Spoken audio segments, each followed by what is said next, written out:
Qu'est-ce qui fait qu'on a cet encouragement à se dire « il faut que je change mon langage ». Moi, j'ai l'impression que c'est parce qu'il y a une certaine peur d'être considéré comme phobe. Je pense que la motivation de la plupart des gens, c'est de ne pas se retrouver à l'extérieur du groupe. D'où on vient, où on doit aller, qu'est-ce qui va mal dans le monde, comment réparer ce qu'il y a de mal dans le monde et comment nous connecter à ces valeurs ultimes. Je pense pas que je suis d'accord avec toi. Vas-y, dis-moi. Bien souvent, au contraire, ce qui motive les gens, c'est pas le bien et le mal, mais c'est ce qui est utile et expéditif. Par après, on va décrire comme bien ou mal les gestes qu'on a faits pour s'auto-justifier. Mais en fait, tu exprimes dans d'autres termes ce que je disais, c'est-à-dire que les gens, ça nous inclut nous aussi. Oh, hein, oui, nous, on n'est pas des gens. Ouais. En vérité, je vous le dis.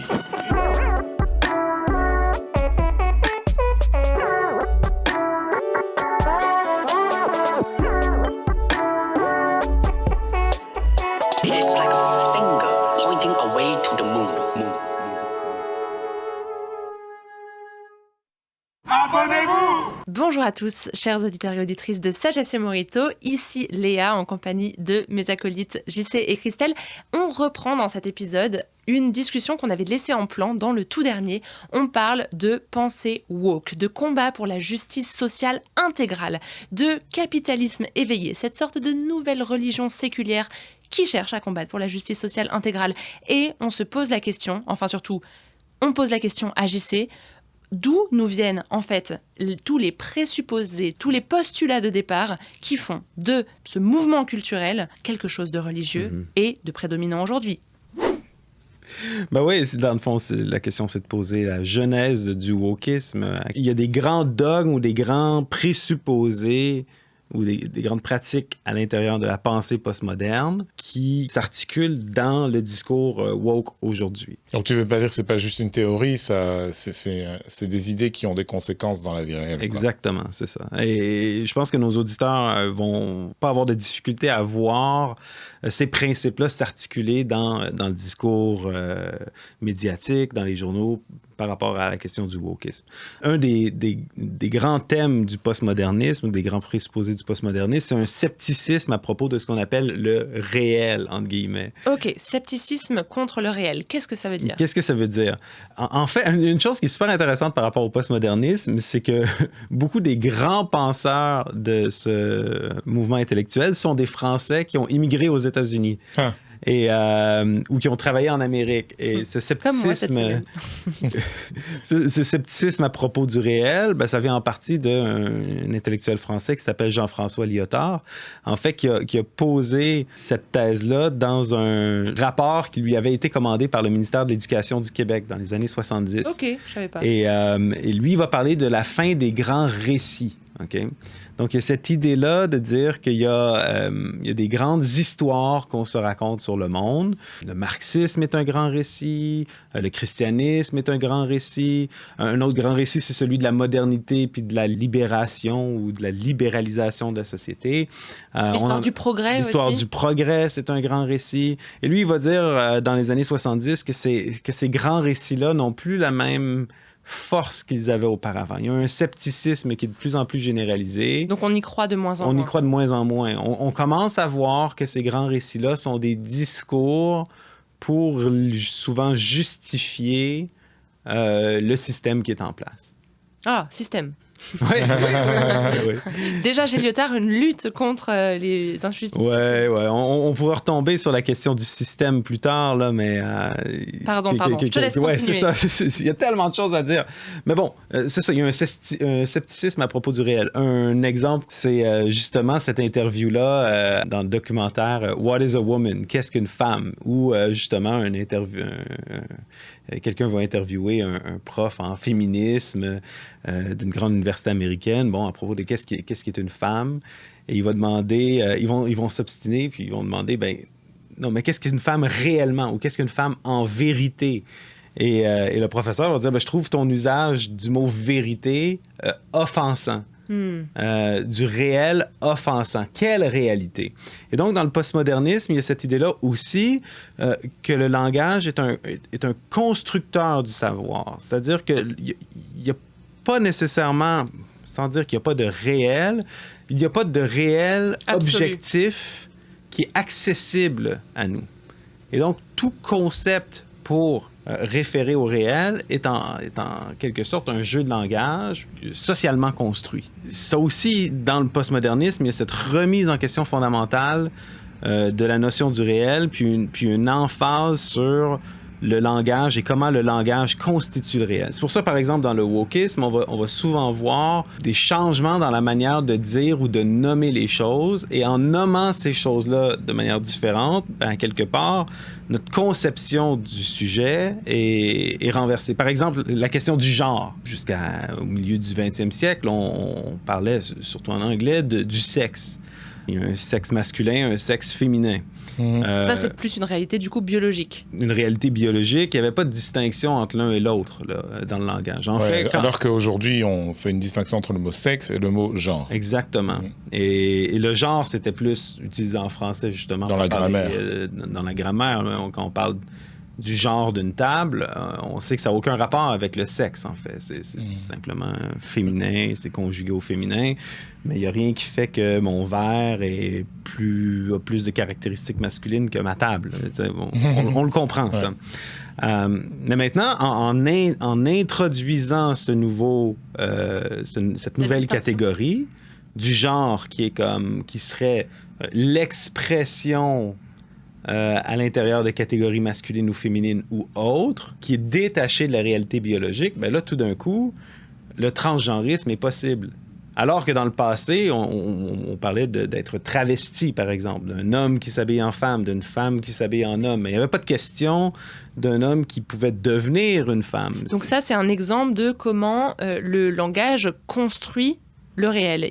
Comment le langage est constructeur de savoir, parce que quand les mots ne sont pas là pour dire les choses, ben, les réalités existent moins, et donc c'est fondamental dans le postmodernisme de mettre l'accent sur en fait, le réel dépend du langage qu'on utilise pour l'utiliser. Et du coup, de développer un langage qui nous permet de mieux décrire le réel et précisément de mieux identifier les injustices et de redresser les torts.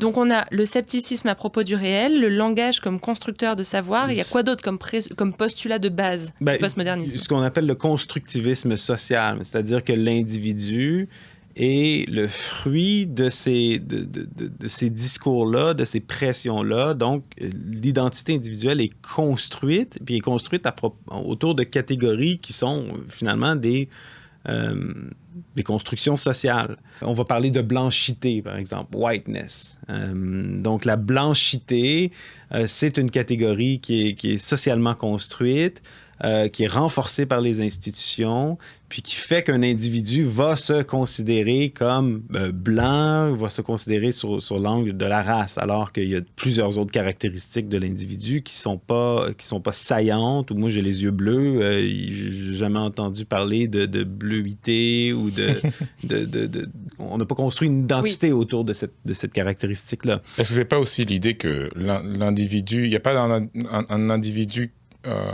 chaque personne évolue selon des principes qui sont juste biologiques et donnés par la nature, mais que tout est acquis quelque part. C'est-à-dire que si tu te sens, homme et riche, c'est parce qu'on t'a enseigné ce que ça veut dire qu'être homme et riche, et il n'y a pas une identité essentielle d'être homme ou d'être riche. C'est-à-dire on a inventé par notre langage des définitions de l'identité, et c'est juste des inventions, en fait. C'est ce que la société entend par construction sociale. Exactement. OK. Ouais. Puis si l'individu est construit, ben, il peut être reconstruit, il peut être déconstruit, il peut être reformé ou rééduqué d'une manière à ne pas reproduire certains systèmes. Et dans le fond, le quatrième point, c'est la question du rôle du pouvoir dans chacun de ces éléments-là, des éléments précédents.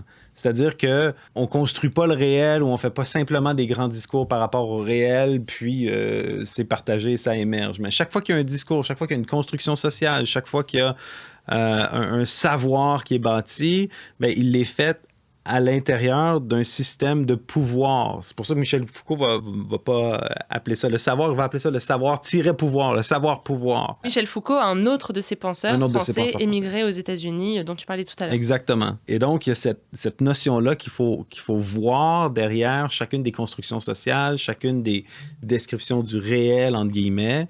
C'est de se demander, qui profite de ce système-là, quelle est l'intention derrière. Et donc, il y a comme une méfiance généralisée par rapport à toute affirmation catégorique. Oui, parce que l'idée serait que si une classe sociale, des intellectuels ou des universitaires vont dire, ben voilà ce que c'est, on va dire, une bonne politique d'embauche, hein. Voilà, nous avons des études scientifiques qui démontrent que pour embaucher les bonnes personnes pour faire réussir l'entreprise, voilà les critères. Ben, la critique du savoir-pouvoir va dire, ben, le groupe de personnes qui a développé ce savoir-là, il l'a développé en fonction d'intérêts qui sont les leurs, alors de façon consciente ou inconsciente. Le fait, c'est qu'ils vont reproduire des structures de pouvoir en établissant le savoir, en disant, ben, on est tous d'accord parce que c'est la science objective, mais en fait, en réalité, on a injecté nos propres intérêts et nos propres structures de pouvoir dans ces savoirs qu'on considère comme étant objectifs. Et c'est ça qui va constituer ce qu'on appelle le tournant postmoderne dans les années 60 et 70. Donc, cette conception-là, cette épistémologie, c'est-à-dire comment est-ce qu'on sait, qu'est-ce qu'on sait, comment est-ce qu'on considère le savoir, va être à la source de plusieurs disciplines intellectuelles, plusieurs mouvements de pensée qui n'existaient pas auparavant, qui n'existaient pas avant les années 60, puis qui vont devenir déterminantes dans, justement, le discours woke aujourd'hui. Je donne par exemple toute la question du postcolonialisme ou de queer theory, la théorie queer. Théorie queer, c'est vraiment l'application de cette épistémologie-là à l'orientation sexuelle. Et donc, il y aurait cette idée-là de dire, bon, ben, si... par exemple, le concept d'homme et de femme classique ou traditionnel, c'est le fruit d'un système de pouvoir qui est maintenu par les hommes puis qui exploite les femmes. Une manière de briser ce système d'exploitation-là consiste à briser les catégories qui rendent le système d'exploitation possible. Donc, il y a comme non seulement une guerre ou un combat politique, oui. Comme dans le féminisme, dans le passé, où ce qu'on dit, on va aller chercher des droits pour les femmes, on va aller réclamer le droit de vote, le droit de prendre des décisions légales, le droit de travailler. Là, ça va plus loin. On va dire, on va remettre en question même cette division-là homme-femme, puis on va mettre l'emphase sur tout ce qui se situe un peu entre les deux. Queering, qui est justement l'acte de rendre flou les catégories, confondre les catégories sur lesquelles le système d'exploitation capitaliste, patriarcal, s'appuie. Donc, c'est pour ça, souvent, quand on entend ces termes-là, patriarcal, colonialiste, blanc ou blanchité...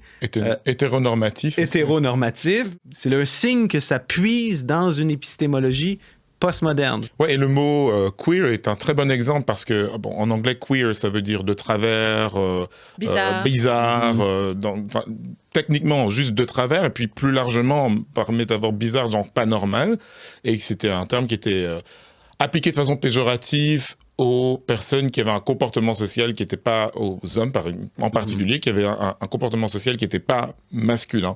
Et c'est cet exemple du fait de brouiller les catégories entre le masculin et le féminin qui est pris en valeur en disant il faut valoriser et rétablir le discours, la définition du savoir par ces personnes-là qui ne sont pas des hommes ayant le pouvoir, mais qui sont des personnes qui sont un petit peu hors catégorie, en dehors de ces catégories, parce que autrement, le pouvoir savoir, le savoir pouvoir, le savoir va être défini par des hétérosexuels cisnormatifs, c'est ce qu'on dirait aujourd'hui. Donc c'est des gens qui sont hétérosexuels, qui définissent ce que c'est qu'un homme, ce que c'est qu'une femme en fonction de rôles sociaux spécifiques. Il faut donner la parole aux personnes qui sont marginalisées. Et pour revenir sur un point que tu mentionnais au départ, on retrouve dans cette attitude, parce que derrière tout ça, il y a quand même une attitude morale, faut le dire. On retrouve dans cette attitude une valeur morale qui est de valoriser les personnes qui sont marginalisées. Ce qui, en soi, en fait, est un principe que, voilà, après 2000 ans de christianisme, est profondément enraciné. L'idée que les marginalisés doivent être mis en valeur, mis en premier, c'est texto, c'est dans l'enseignement de Jésus, quoi. On peut le lire dans les évangiles. Et c'est quelque chose, c'est un principe moral qui a remplacé les valeurs qui en tout cas en Europe, les valeurs qui prévalaient dans les civilisations qui ont précédé l'arrivée du christianisme. Dire à des Romains ou à des Grecs qu'il faut élever les personnes qui sont marginalisées ou plus faibles ou étranges était beaucoup plus discutable.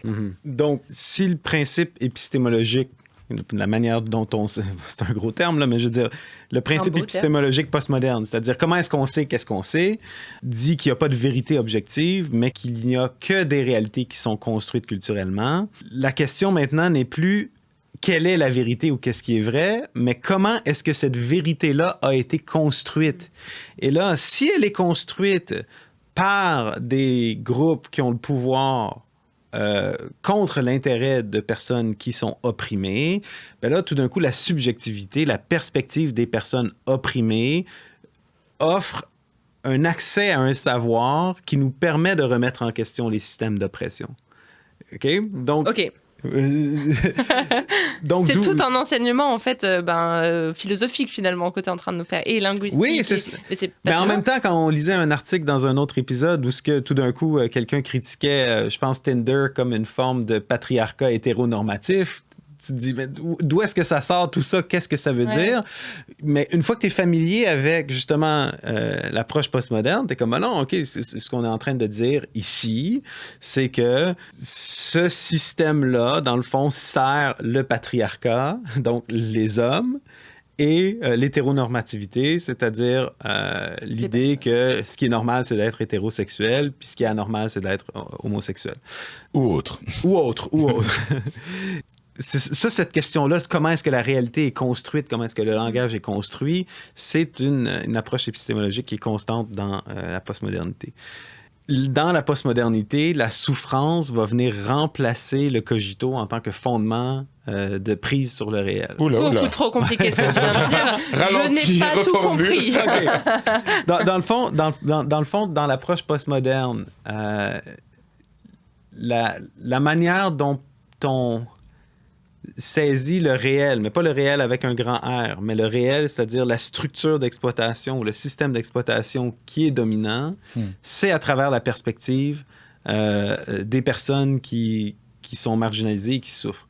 D'où l'insistance, par exemple, de la création d'espaces sécuritaires, de safe space, ou l'emphase sur le besoin des alliés, donc des gens qui ne font pas partie du groupe opprimé, d'écouter et de laisser ces personnes-là exprimer leur vérité. Oui, et c'est ce qu'on connaît souvent en France. Il y a souvent des polémiques à la fin de l'été, tous les ans. Moi, depuis quelques années, j'entends ça dans les universités d'été des partis politiques, par exemple, ou des grandes conférences. Ils organisent ce qu'on appelle des réunions non mixtes. Ça se fait beaucoup sur les campus universitaires, c'est-à-dire, on va parler de la misogynie sur le campus universitaire ou la place des femmes dans le corps professoral. Il y a des débats au sein de l'université, par exemple, et puis, dans ces débats, il va y avoir des réunions spécifiques où les hommes sont explicitement exclus.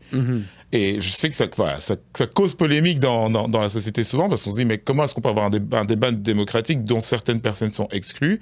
Eh bien, le raisonnement qui vient favoriser les réunions non mixtes, pas 100% du raisonnement, mais souvent ce qu'on entend, c'est, quand des femmes sont réunies ensemble, elles peuvent établir un savoir qui n'est pas contrôlé par le savoir patriarcal. Et donc, elles peuvent construire leur propre récit et leur propre définition de la réalité. Ce qu'il y a de particulier dans cette approche, de ce que disait JC, c'est qu'il faut donner la primeur en fait, à ce que des groupes marginalisés vont dire. Donc, il faut que ce soit les personnes racisées qui définissent ce que c'est la réalité du racisme, disons en France, par exemple. Il faut que ce soit des femmes qui définissent ce que c'est le vécu de la femme. Et donc, c'est pas tellement que les autres groupes n'ont pas le droit à intervenir, mais leur parole est quelque part soumise à la priorité qui est donnée aux groupes minoritaires, aux groupes marginalisés. Moi, je trouve ça fascinant parce que, ayant fait des études de lettres et de langue sous les angles en général de la littérature et puis de la culture et l'histoire, les noms de Jean-François Lyotard, Jacques Derrida, Michel Foucault revenaient vraiment très très souvent parce que justement, c'est à la base de beaucoup de de grands mouvements de pensée politiques, philosophiques, linguistiques, sur lesquels on bâtit aujourd'hui. Et on n'y pense pas forcément quand on est en train de scroller sur Instagram ou Twitter et qu'on voit n'importe quel groupe qui va parler de sa lutte. Mais finalement, tout est implicite dans la manière rien que d'utiliser certains termes et puis de porter sur le devant de la scène certaines luttes. On est dans une déconstruction du réel. Exactement, oui. Qui vient du postmodernisme, qui est un peu à la base, et donc dans une reconstruction du réel, mais par, du coup, dans le cas du wokisme, les groupes discriminés et minorités. Exactement, cette approche-là, juste cette notion-là de déconstruction, c'est justement le tournant politique postmoderne. C'est-à-dire, on passe d'une discipline ou d'une approche épistémologique qui est dans le monde académique, qui va s'étendre après ça aux sciences sociales, mais aussi à la littérature. Et là, la lutte consiste principalement à déconstruire. Et comment est-ce qu'on déconstruit? C'est à travers le langage. Et si le réel se construit par le langage, il se déconstruit par le langage. Donc, c'est pour ça, je trouve ça super intéressant, ton exemple de réunion non mixte, parce que c'est le genre d'exemple d'événement qui vient vraiment porter... confronter l'approche moderne, libérale par rapport à, par exemple, la race ou le sexe. Dans le passé, quand on reprend, par exemple, le discours de Martin Luther King sur I Have a Dream, son rêve, c'est qu'on ne distingue plus la personne par la couleur de sa peau, mais par le contenu de son caractère. C'est de dire, oui, on sait que d'apparence, on est blanc ou noir, mais dans le fond, dans notre société, ça ne devrait pas être important. Ça ne devrait pas être une subjectivité qui est importante et qui nous distingue les uns des autres. Aujourd'hui, dans le mouvement woke, c'est l'inverse. C'est l'inverse, parce que ta place dans la structure hiérarchique, dans le système d'exploitation, te donne accès à un savoir auquel les autres n'ont pas accès. Et donc, il y a comme une perpétuation de cette identité-là qui vient à quelque part en opposition au projet moderne. Le principe politique postmoderne, donc contrairement à, mettons, Martin Luther King qui dit faut que les institutions changent pour qu'on fasse abstraction de la race. Les mouvements civiques, c'était de se battre, de faire des manifestations, des marches pour aller acquérir les mêmes droits pour les Blancs et les Noirs aux États-Unis. Le mouvement politique postmoderne passe par l'intégration de nouvelles catégories, de nouveaux termes à l'intérieur du langage. Christelle a mentionné, par exemple, des personnes racisées. Les personnes racisées, c'est un terme qui nous vient du postmodernisme et qui vient changer notre rapport à la question de la race. Je ne sais pas à quel point j'ai un problème avec ce terme-là, personne racisée, parce qu'à quelque part, je ne crois pas dans la réalité biologique de la race. Mais en même temps, de juste changer cette manière-là d'aborder la question raciale, ça sous-entend, OK, quelqu'un qui est racisé fait partie d'un système qui va le raciser. Oui, exactement, parce que raciser, c'est passif, c'est un participe passé, c'est passif, quoi. Tu vois que c'est toi le spécialiste du langage, c'est pas du tout moi. Désolé, je suis un peu mon nerd ici. Mais c'est vrai, parce que quand on dit, je sais pas, Christelle, tu es une personne racisée, ça me dit que je suis victime d'un système, en fait. Qui te racise. Voilà, qui me racise. Qui te racise. Et ça présuppose, dans le fond, toute la pensée postmoderne. C'est comme t'es dans un système. Exactement. Et ça met l'accent sur le système d'exploitation qui est le grand ennemi à combattre. Et non seulement, exactement. Et le langage, dans le fond, va présupposer les fondements religieux, les fondements épistémologiques du postmodernisme. Donc, et c'est là où il faut être extrêmement prudent, puis je pense qu'on fait tous l'erreur, puis on le voit dans les médias, où est-ce qu'on va adopter, on voit qu'il y a un nouveau mot qui existe, ou une nouvelle manière tout d'un coup de formuler quelque chose sur le réel. L'exemple de raciser en est un. Et là, on va adopter un langage qui va faire en sorte que notre perception du réel est modifiée sans même qu'on ait eu un débat là-dessus ou qu'on ait pesé le pour et le contre. La question du genre, la distinction du genre avec le sexe, c'est comme tout d'un coup, c'est comme là, il y a un sexe biologique, il y a un genre. on n'a pas eu la discussion là-dessus. Là. Maintenant, quand tu utilises ce langage-là du genre, ben, tu présupposes qu'il y a une réalité distincte, puis ça change ta perception, ta conception du réel. Donc, c'est extrêmement brillant comme approche. Et justement, d'où est-ce qu'elle vient, cette intuition de se dire « Ah, attention, maintenant, on parle beaucoup plus de personnes d'origine ethnique non blanche comme des personnes racisées, de personnes qui sont femmes biologiquement et dans leur ressenti, et donc ce sont des personnes cis. » Qu'est-ce qui fait qu'on a cette, d'un point de vue sociétal, cet encouragement à se dire « Il faut que je change mon langage ». Moi, j'ai l'impression que c'est parce qu'il y a une certaine peur d'être considéré comme phobe, d'être considéré comme l'inverse d'un allié, qui est un petit peu la recherche dans le mouvement woke, d'avoir des alliés quand tu es à l'extérieur de la lutte, et d'être humilié publiquement, banni des réseaux sociaux ou de groupes d'amis, etc.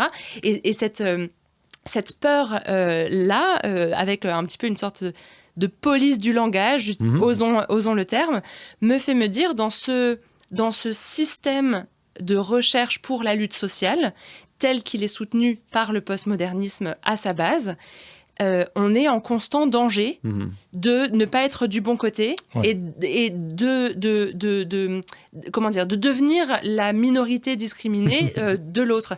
Et ça, on en parlait dans l'épisode précédent, c'est une peur qui émerge au sein des mouvements militants qui, justement, adoptent cette posture d'être éveillés contre les injustices systémiques. C'est des peurs qui ne sont pas du tout, d'un point de vue extérieur, en tant que réactionnaire, en disant « Ouh là là, attention, c'est dangereux ce mouvement culturel ». C'est des peurs qui sont en interne et que je vois encore et encore sur les réseaux sociaux dès qu'on a un petit peu ces hashtags de woke, cancel culture, etc. Et ça me fait me dire, c'est peut-être aussi là une des grandes différences avec le christianisme dans cette recherche de justice sociale. Ouais, tu fais bien de poser cette question, c'est très intéressant. Je pense que tu soulignes quand même quelque chose qui est souvent, je pense, oublié dans les débats à propos de ces questions sociales et de société, c'est qu'on est des êtres humains. Breaking news. Je m'explique. Bien sûr, la justice sociale est quelque chose d'important et pour laquelle je pense qu'il nous faut travailler. J'en suis même convaincu et voilà, j'ai des engagements dans ce domaine-là. Cela dit, on n'est pas que des êtres de lutte.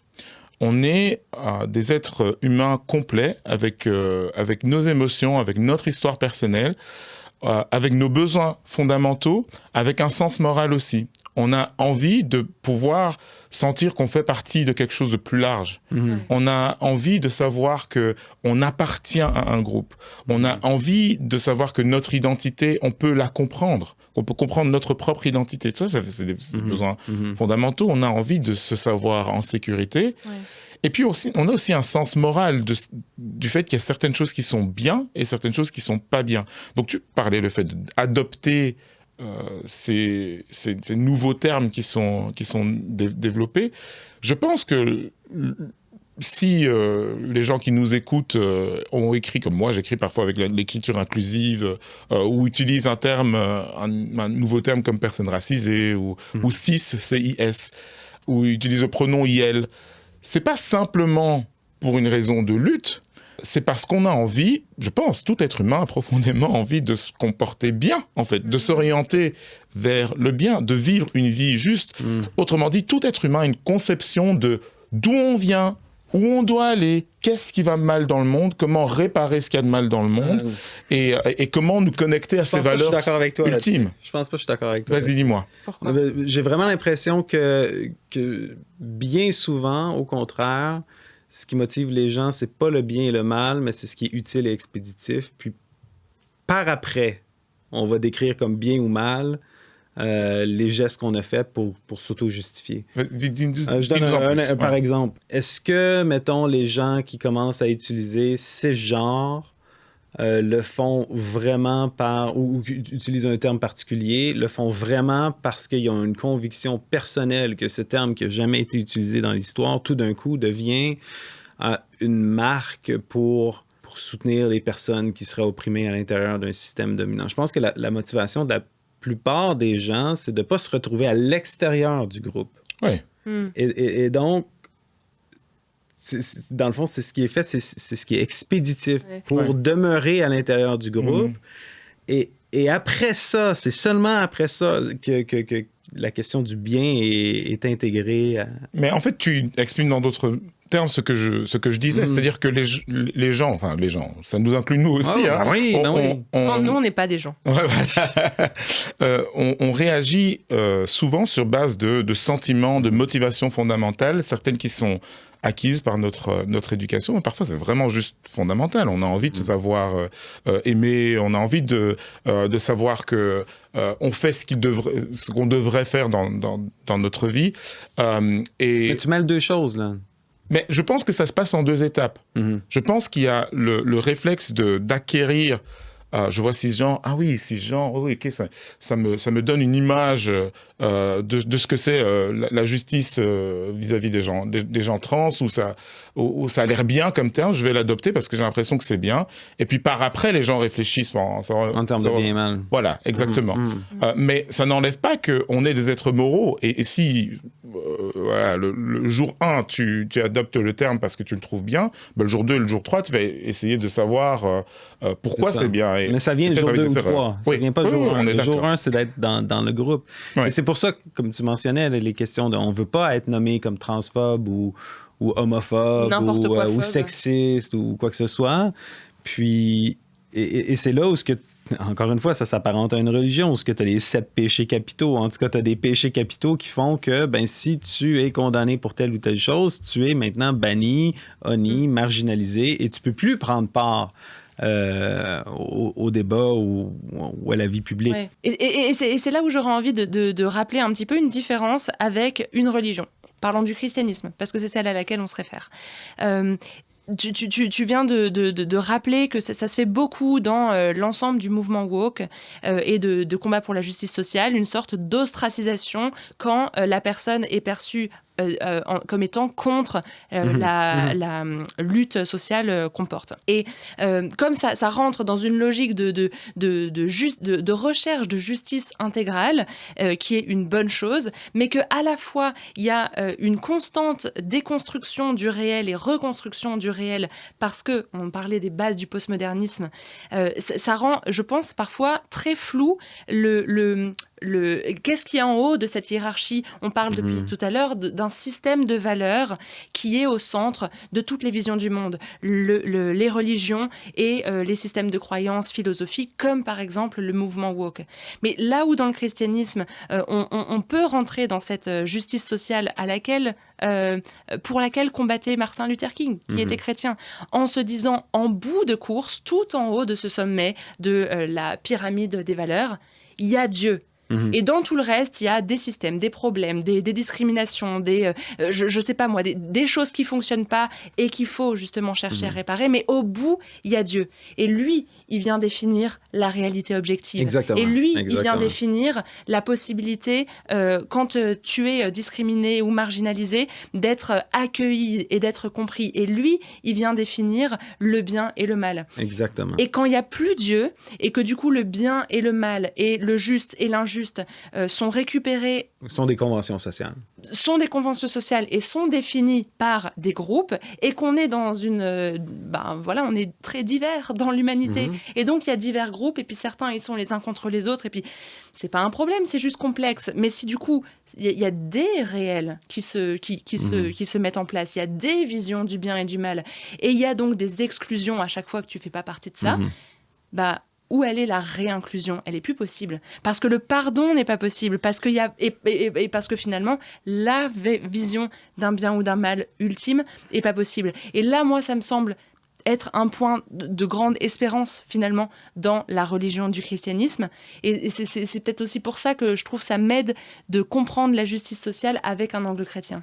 Tu mets les mots sur une réalité, parce que en l'absence de ce principe suprême qui est Dieu tel que le christianisme le comprend, et je tiens à dire à nos auditeurs, nos auditrices, que quand quand on parle de Dieu, en tout cas dans un contexte chrétien, on ne parle pas juste d'une idée abstraite, on parle en fait d'une personne, c'est-à-dire quelqu'un qui communique avec nous et qui vient rejoindre l'être humain dans sa condition. Quand on parle de christianisme, de Jésus-Christ, donc on parle d'une personne aussi.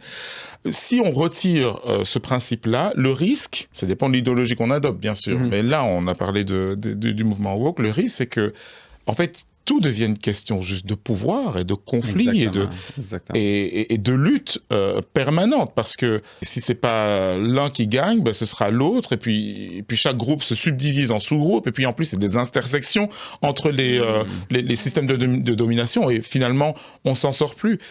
Si on retire ce principe qu'il y a une réalité ultime, et qu'on peut entrer en relation avec cette réalité ultime.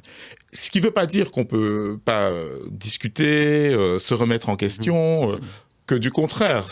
Dieu invite l'être humain à se remettre en question, et les sociétés à se remettre en question. Mais si on retire ce principe-là, ben, tout ce qui reste, c'est des luttes de pouvoir. Et on peut s'interroger si cette vocation, cette appréciation pour la justice devient une sorte de culte de la justice intégrale. On peut s'interroger des conséquences. Parce que là, tout cet épisode, ces 2 discussions qu'on a eues, on a parlé d'idées. Mais comme je l'ai entendu dire, il ne faut pas oublier que les idées, ils leur poussent des bras et des jambes et qu'elles se baladent dans notre société. Il y a des vraies conséquences. Je suis sûr que plein de personnes qui nous écoutent ont déjà eu des conversations parfois difficiles ou coupé des contacts avec d'autres sur les réseaux ou des débats avec des amis parce que vraiment ça a un impact sur nous en fait. Et donc c'est pas trivial, c'est pas petit. On se rend compte en fait qu'il y a vraiment une connexion entre notre conception du monde, notre vision du monde, qu'est-ce qui est au sommet de notre hiérarchie des valeurs et puis la vie qu'on vit aujourd'hui. Dans le fond, ça nous ramène à la question du début de cet épisode-là, à savoir les présuppositions religieuses du wokisme se distinguent de certaines présuppositions religieuses du christianisme. Et donc, il y a vraiment 2 systèmes, 2 manières de concevoir le monde qui, comme Christelle le dit, ont des conséquences concrètes dans la vie. Et donc, dans le christianisme, s'il y a un Dieu qui est créateur et qui crée par le langage, il y a un réel pour Dieu, créé par Dieu, et il y a un ordre dans ce réel-là. Et nous, on peut découvrir cet ordre-là et bénéficier. La découverte de cet ordre-là, on appelle ça la vérité. Il y a cette image-là dans la Bible, vous connaîtrez la vérité et la vérité vous rendra libre. Puis à la base même de la révolution scientifique, il y a cette idée-là que la vérité se trouve dans la nature, elle se trouve dans l'univers. Puis à travers l'expérimentation, à travers la recherche, on peut savoir qu'est-ce qui est vrai, puis en sachant qu'est-ce qui est vrai, ben là, on peut vivre une vie bonne. Tandis que s'il n'y a pas de principe organisateur, s'il n'y a pas de Dieu, si tout est langage, puis est une guerre de tous contre tous, ben là, la vérité devient seulement qu'est-ce qui est utile, qu'est-ce qui est expéditif pour mon groupe, puis à l'intérieur de mon groupe. Donc, il n'y a rien qui permet à quelqu'un qui a une approche postmoderne, par exemple, de dire que le cannibalisme est mal ou l'avortement est mal. C'est qu'à l'intérieur d'une société, à l'intérieur d'une civilisation, ben, tel ou tel comportement peut être bien. Puis après ça, c'est juste une question de rechercher l'équité ou la justice à l'intérieur d'un groupe. Donc, il y a vraiment des conséquences radicales à l'épistémologie qu'on adopte, mais il y a un choix à faire. Puis moi, qu'est-ce qui me préoccupe beaucoup avec quand on parlait, là, est-ce que c'est une nouvelle religion ou est-ce que c'est bientôt la dictature, c'est que j'ai l'impression qu'il y a comme un glissement maintenant où on adopte le langage. La stratégie postmoderne se passe autour du langage. C'est en changeant le langage puis en brouillant ces catégories-là, en brouillant les limites entre les catégories, ben là, il y a une déconstruction du système actuel. On promeut une religion à travers des entreprises, à travers l'État, au détriment d'un autre système religieux qui n'est pas juste le christianisme, mais je pense que cette épistémologie-là, cette manière de concevoir le monde est partagée par le christianisme, l'islam, le judaïsme, le taoïsme, l'athéisme moderne risque de rentrer dans une guerre religieuse. Et à mon avis, c'est pas qu'une guerre religieuse et c'est pas qu'une guerre culturelle, mais c'est le chien qui se mord la queue. Parce que cette idée de la recherche, de la lutte intégrale, j'ai l'impression qu'elle n'est pas possible s'il n'y a pas aussi l'existence d'une vérité objective. Si constamment on brouille les catégories, si on ne sait plus exactement de quoi on parle, et si il y a toujours de nouveaux groupes opprimés qui sont opprimés par d'autres, et puis imaginons que les groupes opprimés tels qu'on les voit aujourd'hui, ça devienne au bout d'un moment la norme, et ben c'est encore tout un système de valeurs qui s'inverse. Et j'ai l'impression que c'est possible. Donc, moi, je repense encore une fois à Martin Luther King. C'est un excellent exemple. C'était peut-être un des grands symboles de la justice sociale pour des questions raciales, pour des questions d'égalité. Et il était militant, il allait dans la rue, il cherchait aussi à changer les lois. Enfin, je pense que ça pourrait devenir une divinité de cette religion de l'éveil pour la justice sociale. Mais il était chrétien et il intégrait en fait sa foi dans sa lutte, et surtout il intégrait sa lutte dans sa foi, parce que du coup le sommet de la pyramide c'est Dieu, et donc c'est pas lui qui est responsable de tout, ça reste Dieu qui a le monde entre ses mains et la vérité objective entre ses mains, et donc on peut être des agents de changer les choses, mais parce qu'on sait vers quoi changer, parce qu'on sait c'est quoi ce qui existe vraiment et c'est quoi la réalité. It is like a finger pointing away to the moon.